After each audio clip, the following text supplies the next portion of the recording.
அரசியல் சாயம் பூசக்கூடிய ஒரு முயற்சியாக அது அமைந்தது. இந்த சூழலில் மரபு ஊடகங்களிலும் சமூக ஊடகங்களிலும் இது தொடர்பான உரையாடல்கள் சூடுபிடித்தன. விஜயும் திருமாவும் ஒரே அணியில் கைகோர்க்கப் போகிறார்கள், திமுக கூட்டணியை விட்டு திருமாவளவன் வெளியேறுவதற்கான வாய்ப்புகள் அதிகம் உள்ளன என்றெல்லாம் ஆளாளுக்கு தங்களது யூகங்களை எல்லாம் செய்திகளாக மாற்றினார்கள். இது தொடர் விவாதமாக அனைத்து ஊடகங்களிலும் பேசப்பட்ட நிலையில்தான் இது குறித்து நாங்கள் சிந்திக்க வேண்டிய நிலைக்கு தள்ளப்பட்டோம்.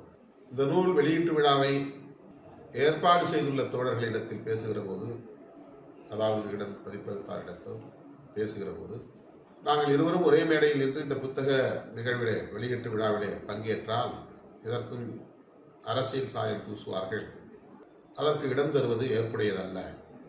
இது வெறும் நூல் வெளியீட்டு விழாவாக இதை அவர் பார்த்தாலும் நான் பார்த்தாலும் ஊடகங்கள் அப்படி பார்க்காது. திமுக கூட்டணியை எப்படியாவது சிதறடிக்க வேண்டும் என்று கங்கணம் கட்டி கொண்டு செயல்படக்கூடியவர்களும் இதை ஒரு வாய்ப்பாக பயன்படுத்திக் கொள்வார்கள். எனவே இந்த நிகழ்வில் பங்கேற்பதில் எங்களுக்கு நெருடல் இருக்கிறது, தயக்கம் இருக்கிறது என்பதை விக்கிரவாண்டி மாநாட்டுக்கு பிறகு நாங்கள் எடுத்துரைத்தோம்.